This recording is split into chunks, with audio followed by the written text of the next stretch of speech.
Fala pessoal, tudo bem com vocês? No vídeo de hoje eu vou falar sobre a ação do Santander. Santander aí que divulgou os resultados do primeiro trimestre de 2023, foi o primeiro bancão a divulgar os seus resultados. Nos próximos dias, aí, próximas semanas, teremos os outros bancões também divulgando os resultados dessa primeira parte de 2023. E eu não estou aparecendo, mas para vocês que acompanham o canal há mais tempo já me conhecem aí, né? Nos outros vídeos eu costumo aparecer. Hoje realmente estou fazendo uma exceção. E se você é novo, esse é o primeiro vídeo que você está vendo aí, né? Então seja bem-vindo ao canal Investimento Inteligente. Eu faço vídeos diários como esse, então se inscreva no canal para não perder os próximos vídeos. Já vamos aqui sem enrolação, sem delongas, já vamos começar falando do lucro, né? O Banco Santander a gente pode ver aqui na apresentação dos resultados que essa é a página 16, só na página 16 que ele vai realmente mostrar o lucro, porque foi um resultado que não foi bom, né? E isso já se esperava, né, dos bancos, principalmente Santander e Bradesco. Em que pese tenha ocorrido aí, né, esse resultado que não foi muito bom, a gente vê que a cotação ela está subindo hoje 1,26%, uma sinalização positiva do mercado, porque na verdade os números de consenso eles eram piores, né, do que os que foram divulgados pelo Santander. Então quer dizer, o resultado na prática veio um pouco melhor do que aquilo que se esperava, né? E também algumas questões aí do Santander, algumas notícias, né, dando conta de que o Santander está sendo mais seletivo na concessão de crédito, então isso é importante para o banco, principalmente nesse momento em que a inadimplência subiu. A gente vê que o lucro líquido aqui no primeiro trimestre de 23 ficou em 2.140 bi, o lucro líquido no primeiro trimestre de 22 tinha sido de um pouco mais de 4 bi, então quer dizer, na comparação aí do primeiro TRI de 22, primeiro TRI de 23, a gente vê uma queda de 46,6% no lucro líquido. Então, esse tipo de queda obviamente nunca é bom, né? Mas na comparação aí com o último trimestre houve um aumento, 26,7%. Vocês devem lembrar, né, que no quarto trimestre de 22 veio aí uma provisão muito grande, né, do caso americanos, tudo mais, derrubou o lucro líquido. Então, o primeiro trimestre de 23 veio um pouquinho melhor aí do que o quarto trimestre de 22 e, como eu já falei, um pouquinho melhor do que aquilo que se esperava, né? No entanto, a gente vê que a margem financeira bruta aqui ela caiu, né? Então a margem do banco ela segue mais pressionada, teve uma queda, né? E obviamente a gente vê que essa margem ela ainda teve uma queda menor, né, do que aquela, bem menor, né, do que aquela do lucro líquido. Então isso até que não é tão ruim assim. Se a gente for ver, ó, o índice de eficiência do banco no primeiro TRI de 23 ficou em 40,8%, né? Então aumentou 4,8 pontos percentuais aí no ano.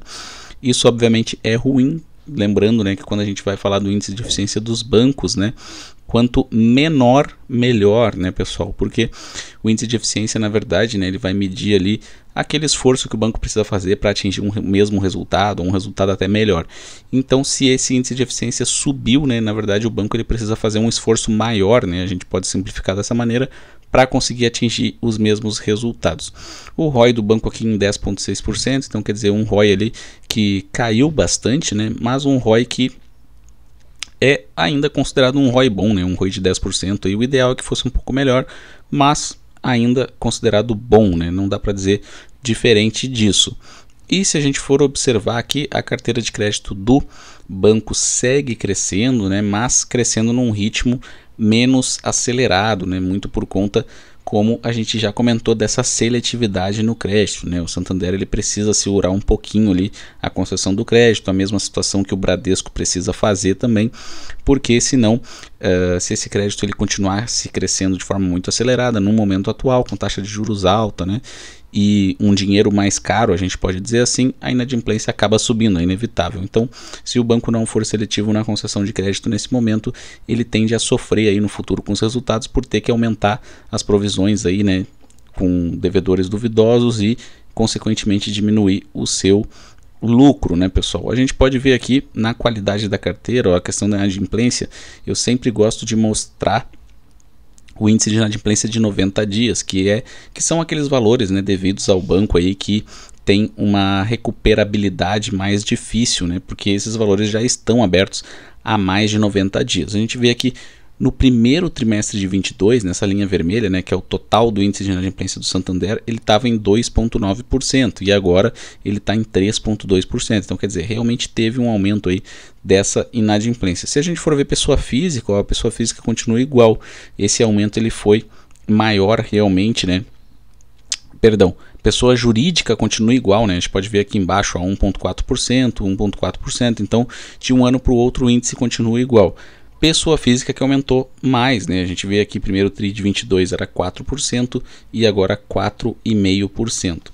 E, consequentemente, né, o aumento da PDD. A gente pode observar aqui que essa PDD ela era muito menor no começo de 22 e agora ela tem que ser muito maior.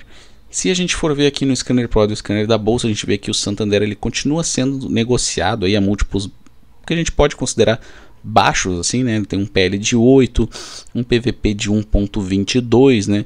Pagou nos últimos 12 meses 6% de dividend yield. A gente pode observar aqui que a cotação ela está bem mais próxima da mínima do que da máxima dos últimos 12 meses, né? Santander historicamente paga bons dividendos, ficou alguns períodos aí sem pagar dividendos, mas historicamente paga bons dividendos, nos últimos anos pagou bons dividendos, a gente pode ver pelo gráfico de dividendos, e no longo prazo aqui o patrimônio líquido do Santander cresce, né, pessoal? Claro que não cresce de forma acelerada, mas ele cresce no longo prazo. A gente vê aqui essa linha vermelha indica a cotação média da ação, né, trimestre após trimestre. A ação atualmente ela está um pouco mais barata aqui do que a média do quarto trimestre de 22, está em R$26, quarto trimestre de 22 estava ali na média dos R$29. Então, pessoal, a gente vê aqui que tem sim uma certa assimetria, né? Não muito grande, mas uma certa assimetria aqui, né, entre a linha vermelha da cotação média e a barra azul, que é o patrimônio líquido, que é o que importa para o acionista, né? Afinal de contas, no longo prazo, é isso que vai acontecer. A cotação ela vai seguir os lucros e também o crescimento ou a queda do patrimônio líquido. A gente pode observar aqui, por exemplo, o terceiro trimestre de 14, a cotação estava lá embaixo e essa barra azul estava lá em cima, né? E depois, né, nos trimestres subsequentes, anos seguintes, o mercado foi se dando conta disso, foi valorizando bastante aí a ação do Santander. Então, pessoal, eu quero saber o que vocês acharam dos resultados da ação do Santander aí, se vocês têm a ação do Santander em carteira ou não, se vocês gostam ou não dessa ação, né? Quero saber, eu leio e respondo todos os comentários aqui do canal, aprendo muito com vocês. Um forte abraço a todos e até a próxima.